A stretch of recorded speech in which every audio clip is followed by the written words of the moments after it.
मानीता धीरज, पट्टी प्रतापगढ़, पता चंदौली रामनगर। आयोजक प्रमोद कुमार कोटेदार साहब।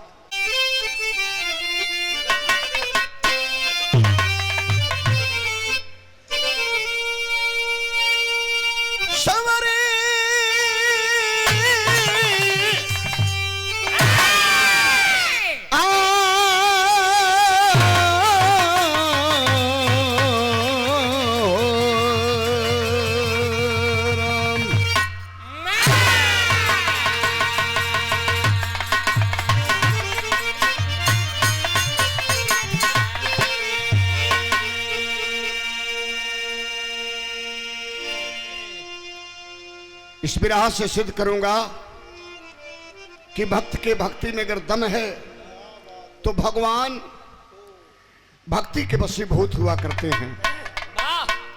भगत के भक्ति में दम अगर है तो भगवान हमेशा भगत के भाव में झुकने का काम क्या करते हैं। फर्क इतना कि भक्त के भक्ति में भाव हुए के चाहिए। भाव है, क्या कहना मास्टर?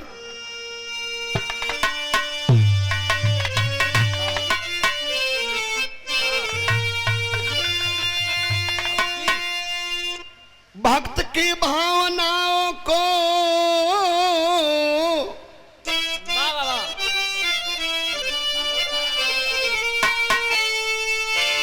भक्त की भावनाओं को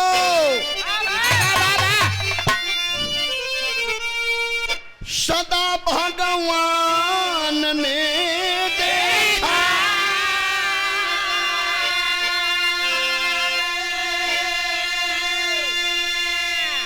कमल की जड़ में खिलते हैं सदा इंसान ने देखा। लगाओ ध्यान भक्ति में, अगर मुक्ति को पाना है। खिलाओ फूल हृदय में, अगर जन्नत को जाना है।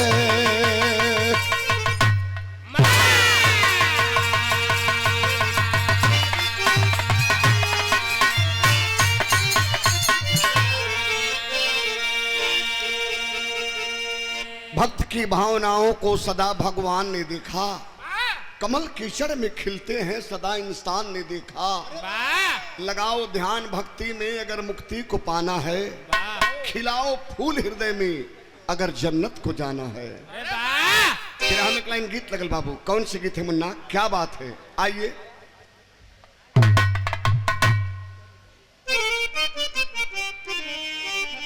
वाह वाह।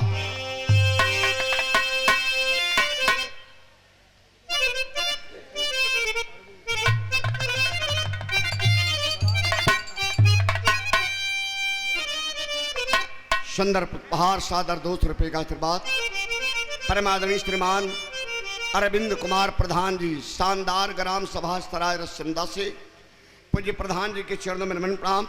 सब अंग प्रणाम भाई इस भाव पे प्रदान किए हैं। कौन गीत है बाबू? आइए, क्या बात है। अरे प्रभु आप बसो वृंदावन में,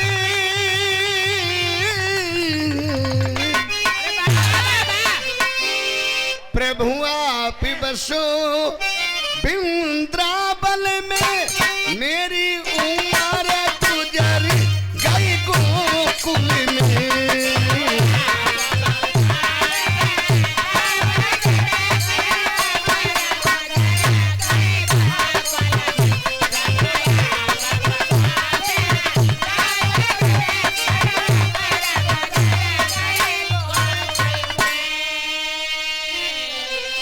₹100 रुपए का आशीर्वाद मारिकपुर चंदौली से श्रीमान Satish Chandra, branch manager sitting कैटरीज care की तरफ से प्रदान किया गया। शरणन में बाबूजी के हमारे बहुत बहुत प्रणाम। सब एवं प्रणाम हमारे जनपद चंदौली से।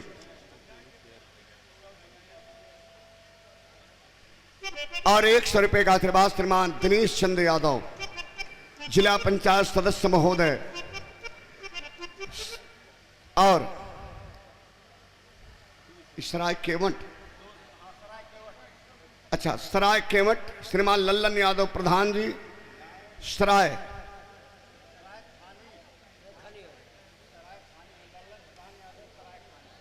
श्रीमान लल्लन प्रधान जी सराय खानी से सादर 200 रुपए का आशीर्वाद, शरणन में नमन प्रणाम, सभी प्रणाम।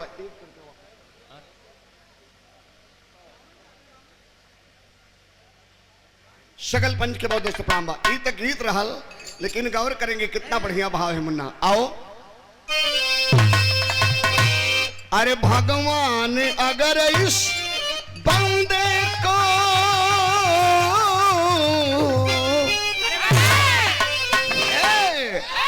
अरे भगवान अगर इस बंदे को तिनके का सहारा मिल जाता,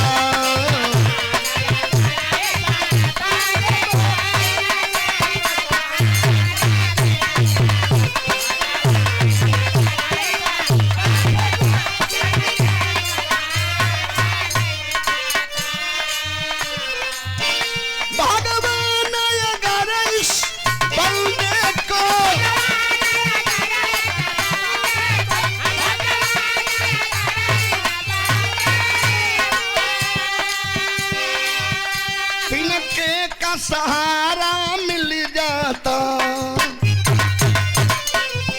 जीवन रूपी इस नैया को, अरे जीवन रूपी इस नैया को सागर से किनारा मिल जाता,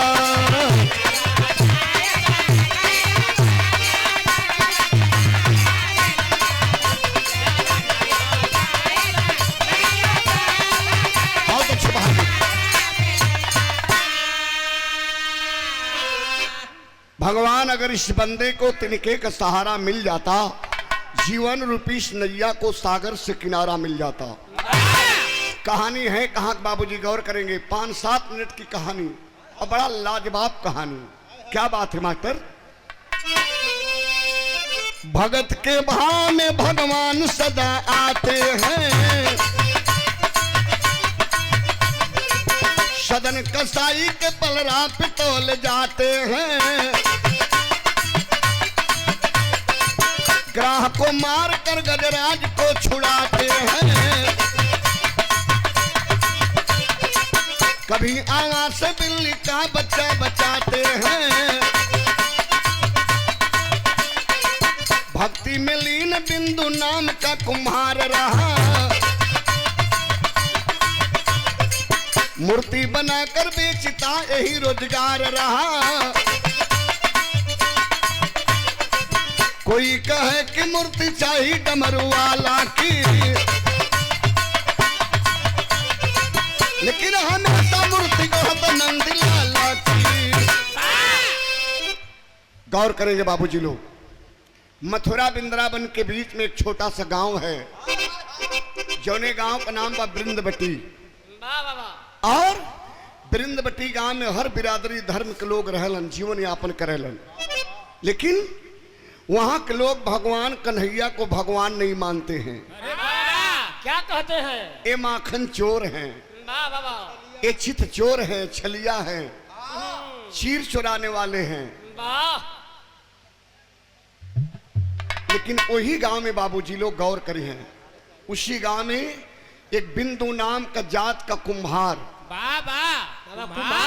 कुम्हार मूर्तिकार रहा, प्रजापति भगवान श्री कृष्ण को अपना आराध्य मान करके मिट्टी की मूर्ति बनाता था।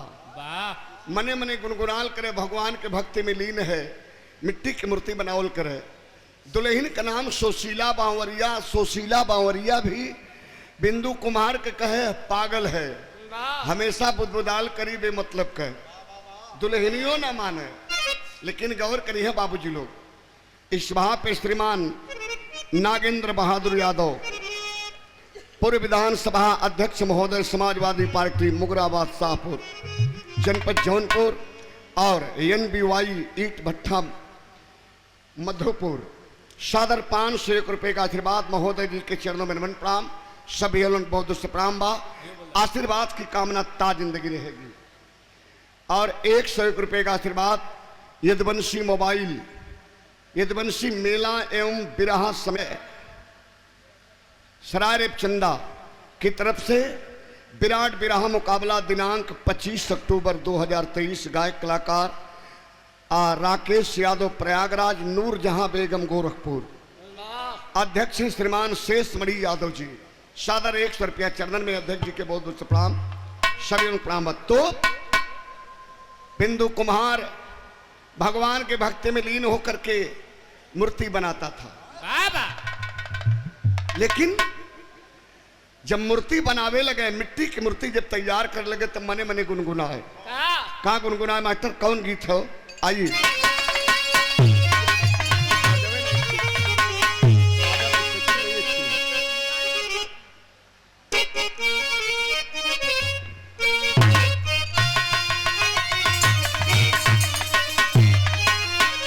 छलिया का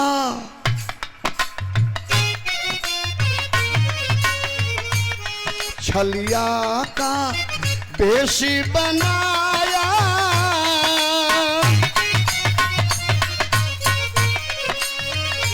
छलिया का बेशी बनाया, श्याम चूड़ी बेचने आया।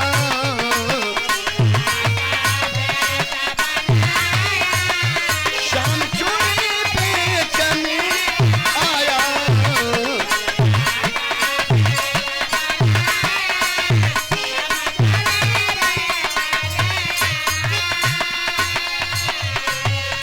लेकिन बारे बिंदु कुम्हार वह मूर्तिकार रहा बाबू। भगती में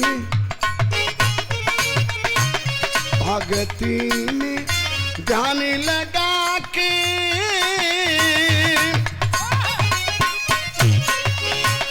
भगती में ध्यान लगा के, मूर्ति गहता गाता के।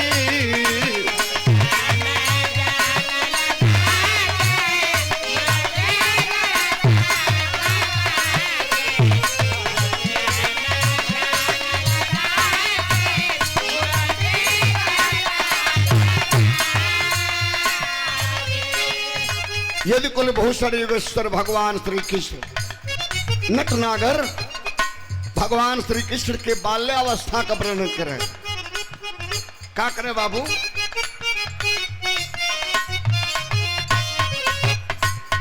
कभी मुरली बजाते कदम डारी पे,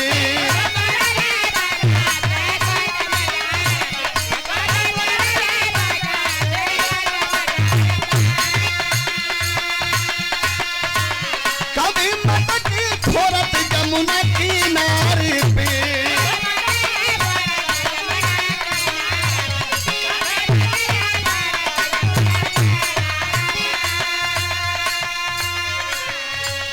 कभी माखन मुख लपटा के,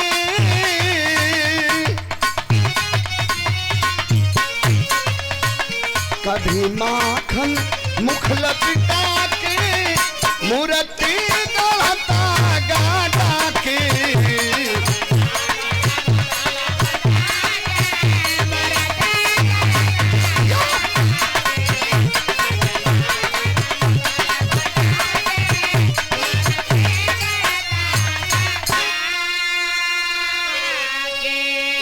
लोग आर्डर दें, गणेश जी की मूर्ति, लक्ष्मी जी की मूर्ति, दुर्गा जी की मूर्ति, काली जी की मूर्ति, सबकर आर्डर ले, मूर्ति बनाए के बढ़िया मिट्टी का रंग पेंट करके जब मंदिर में सजा दे, दुकान में सजावे, तई लगे कि सारी मूर्ति भगवान श्री कृष्ण की है। सारी मूर्ति में भगवान श्री कृष्ण का ही रूप झलक रहा था। लोग जाए कहा भैया बिंदु, हाँ भैया हमार मूर्ति बन गई, कल कौने चीज का ऑर्डर दिले ला? कल गणेश जी का। कल भैया बन के तक कहिए से दुकान में खड़ी लगल हो। तब से केहू जाए कहा भैया बिंदु हनुमान जी का मूर्ति बन गई, कल भैया तो एक हफ्ता पहले बन के दुकान में सजल है। लोग दुकानिया में जाए तो देखा तो सारी मूर्ति भगवान श्री कृष्ण की। कल यार क्या चूतिया बनाए हो, सारी मूर्ति भगवान श्री कृष्ण की लगा करके और आप कह रहे हो बेवकूफ बना रहे हो। तक कारखाने में से मूर्ति बनाई छोड़ करके बिंदु कुम्हार दुकान में जा कहे भैया गणेश जी का मूर्ति के चाहत है, कल हमें चाहत है। तो कल कहा ना गणेश जी हूँ, हाथ धरे फट से गणेश जी तैयार। कल हनुमान जी के चाहत है, कल हमें कल कहा ना हनुमान जी हूँ। हनुमान जी जौने मूर्ति पर हाथ धरे वह दिखाई देवे लगे। अब तक चर्चा बिंदु कुम्हार को होए लगे तो बिरहा में शैली लगल। बेटा आओ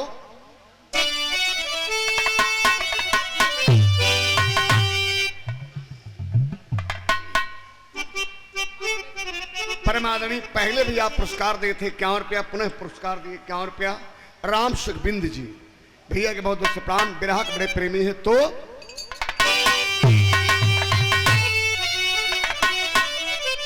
अरे राम बिंदु की भगती भारी पड़ गई, खाए साग विदुर घर भक्ति में बनवारी। खाए साग विदुर घर भक्ति में बनवारी, बिंदु की भक्ति भारी पड़ गई। तो अरे एक दिन बिंदु की पत्नी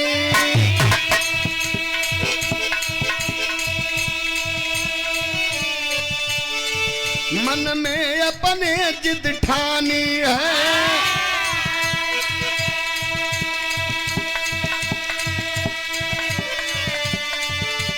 दिखाकर बेटा पति को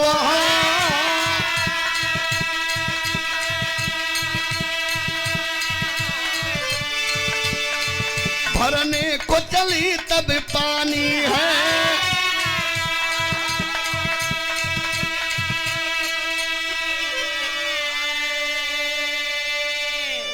सुशीला बावरिया बिंदु कुम्हार की धर्म पत्नी, पहला बेटा हो, 9-10 महीना का बच्चा गोद में हो। सुबह के बेला में आज दुल्हन बोल पड़ी, आज आप मिट्टी की मूर्ति नहीं बनाएंगे, कल दुल्हन आर्डर लिया हो बनाना ही पड़ेगा।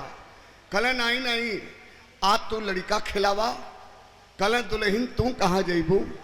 कल सारी गांव की सारी नारियां जा रही हैं जमुना जी में जल लेने, और दीपावली का त्योहार आ गया है, नवरात्र नवमी का त्योहार आ गया, सारा घर आंगन लीपना है, साफ सुथरा करना है।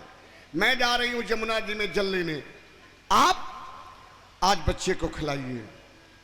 बिंदु कुम्हार कहा कि दुल्हन बच्चा सो रहा है या जग रहा है। दुल्हन कली न सोत है न जगत है, खेलत है।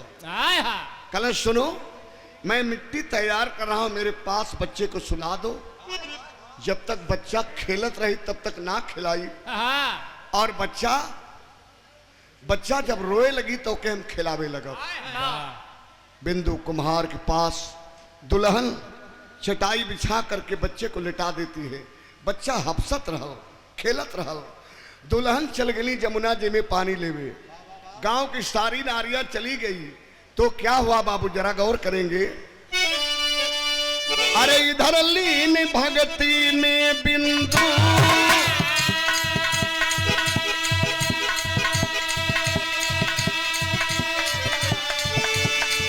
फावड़ा से मिट्टी छाट रहा,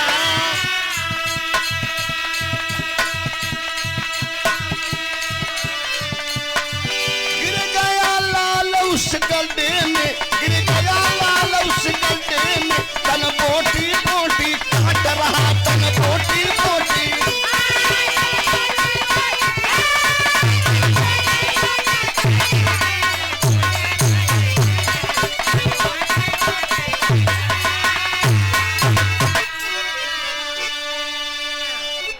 इधर लीन भक्ति में बिंदु फावड़ा से मिट्टी छाट रहा, गिर गया लाल उस गड्ढे में, तन बोटी बोटी काट रहा। सांवली सूरत मोहनी मूरत भगवान श्री कृष्ण की, उस सूरत पर बिंदु कुम्हार की नजर रही, हाथ में फावड़ा रहा, और फावड़ा उस गड्ढे में मिट्टी छाट रहा था। दुधमुहा बच्चा 9-10 महीना का हफसत हफसत पिटकुइयां खींचत खींचत उस गड्ढे में जा गिरा। हजारों टुकड़ा फरसा के धार से कट गया, लेकिन बिंदु को पता नहीं चला कि मेरे फावड़ा से मेरा बच्चा मेरे कलेजा का टुकड़ा कट रहा है। दुल्हन 2 घंटे बाद पानी लेकर जमुना जी से जब वापस आती है, पानी का घड़ा आंगन में रख के पहला नजर माई का वही चटाई पर गए जहां अपने बच्चे को सुलाई थी। तब कभी लिखता हूं, का भल बाबू तनी गौर करें।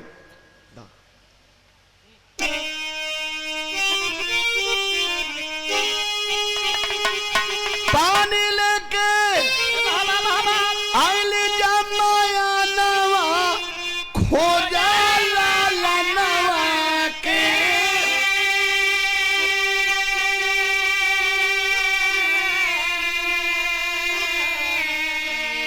कहवा गईला अखिया का रतनवा खोजा लाला नवा के।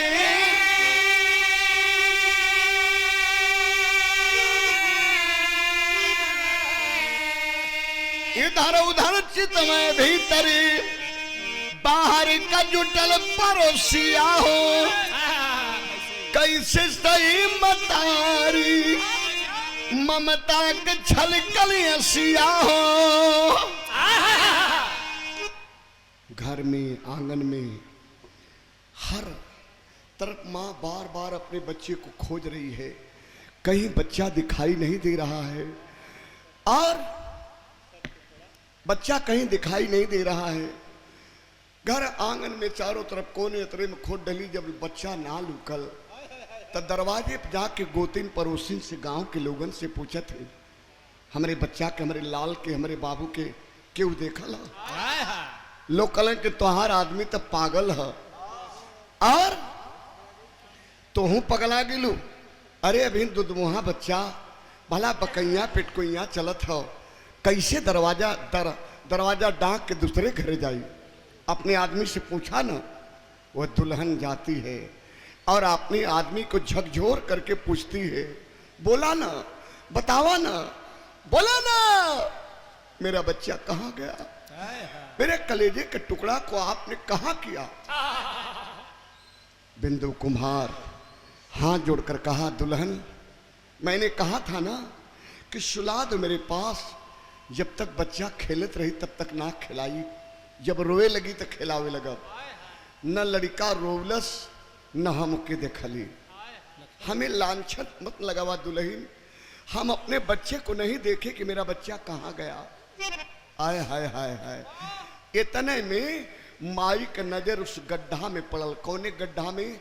जौने मिट्टी में हजारों टुकड़ा कट के विलीन हो गया था दुधमुहा बच्चा। गड्ढा अंदर देखा ले खोले नया नवा खोजा लाला नवा के।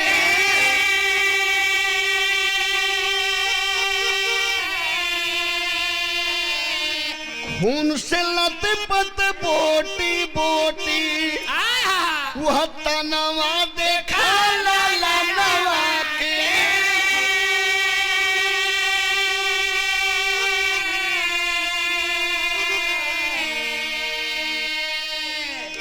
वही मिट्टी में अंगूरी के पोर छोटे छोटे दिखाई देहलस।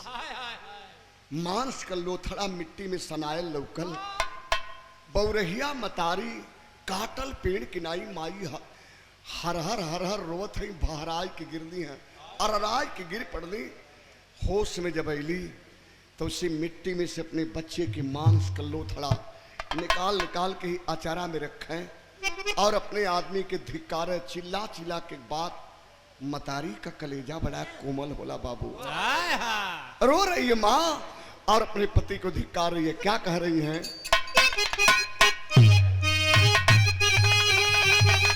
रोवा जैसे सब्याल के लाश बेटवा का भैया।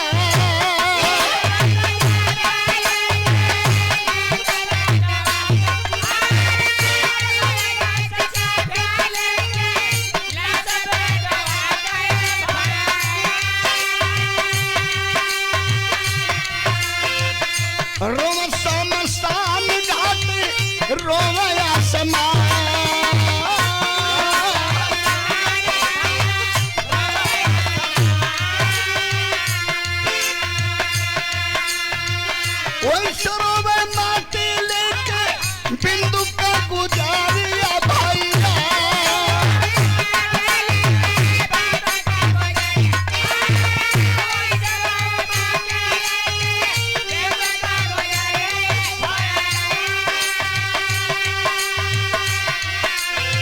ऊपर पर जाओ तो हर भगत महान,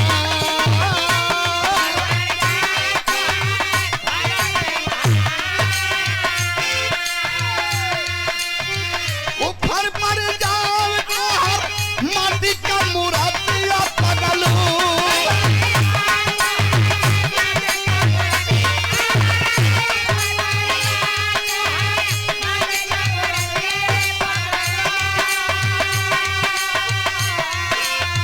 ऊपर पर जाओ तो हर कृष्ण भगवान,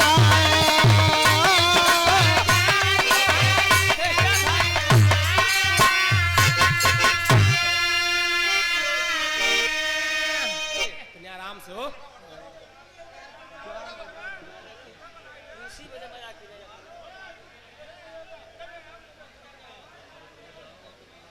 रही है ऊपर पर जा तुहार माटी के मूर्तिया रह जाऊ, ऊपर पर जा तुहार कृष्ण भगवान।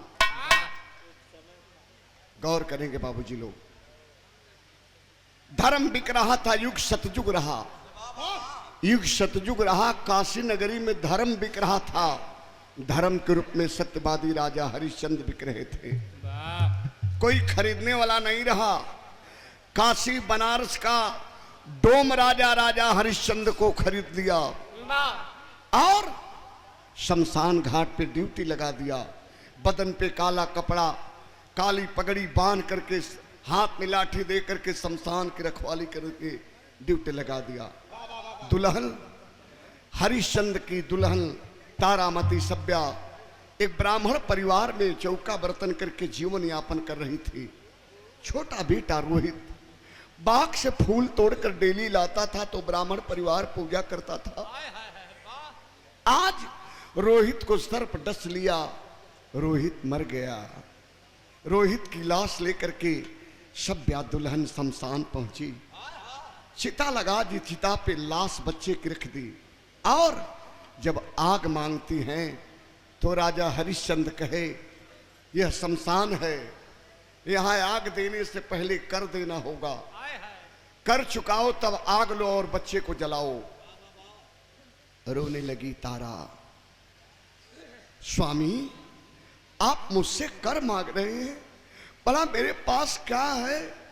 यह बच्चा आपका नहीं है, यह रोहित आपका नहीं है। तब राजा हरिश्चंद्र कहे थे दुल्हन यह शमशान है, यहां न किसी का कोई बाप है और न किसी का कोई बेटा है, यह शमशान है। यहां न किसी का कोई पति है न किसी का कोई पत्नी है, यह शमशान है। पहली बार शमशान फपक करके रो दिया और आसमान रो दिया।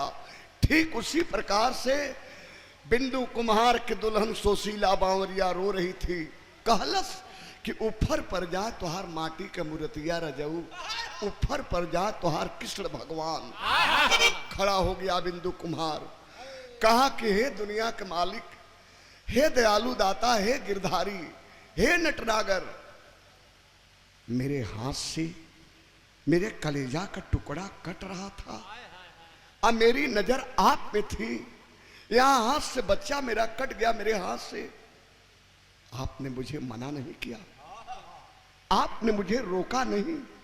एक बार मना कर दिए होते कि जरा उधर तो देख जिधर तेरा बच्चा कट रहा है। शायद यह गुनाह मेरे हाथ से नहीं होता प्रभु। जमाने के लोगों को मैं जवाब क्या दूंगा? तब तक पूरा गाँव वही अंगना में उलट गल कि आज अपने बच्चा के काट के मिट्टी में सान के मूर्ति बनाओ जाता। कल गांव के लोगन के लड़कन के पकड़ के काट काट के मिट्टी में सान की मूर्ति बना दे। तो एक काम करा कि यही के मार के खपसता।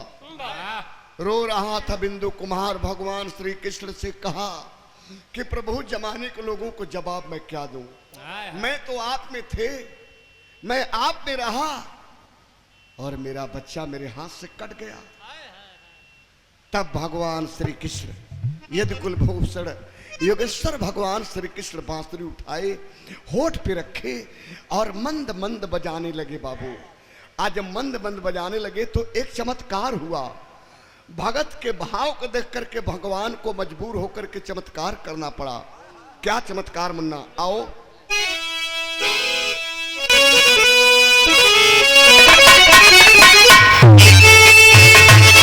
श्रीमान राजेश यादव पलम्बर वाले, राजेश श्रीमान राकेश यादव भैया, और बिरहा मेन क्लाइमेक्स में है, जरा सा गौर करिएगा।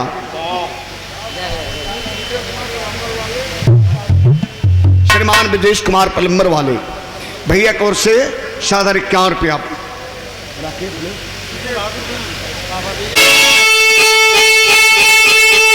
मुरली तरल जब कन्हैया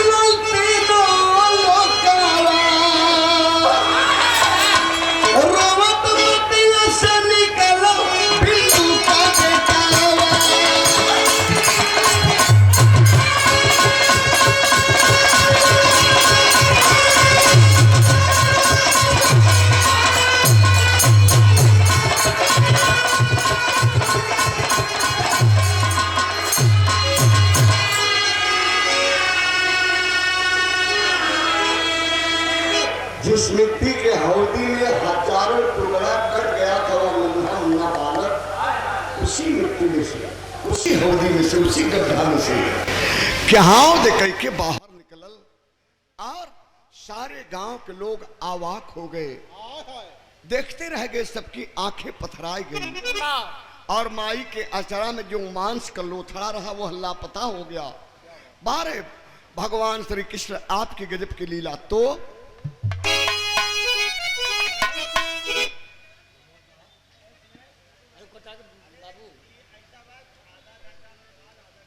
से माई घर से लेहनी निकाल हो, अमटिया का मूर्ति जैसे धलका नंदलाल हो।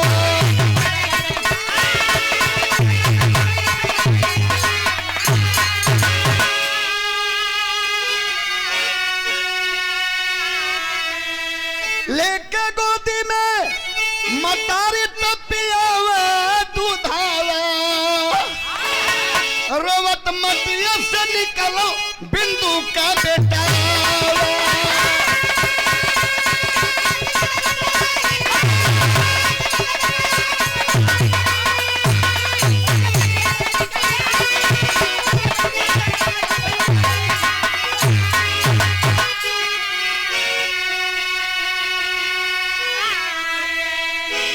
पूरे गांव के लोग बिंदु कुम्हार के पैर पर गिरना शुरू किए, लेकिन बिंदु रो रहा था।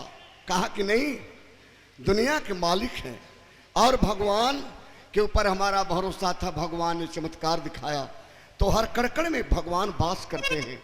भगत के भक्ति में दम होना चाहिए, तो भगवान भगत के भक्ति के भाव में जरूर मदद करते हैं। तो आखिरी में कहना कैसे मास्टर, सेवक सिंह सुबदन की बानी कथन करेंगे हरिद्वार संगमिका जी सैलानी।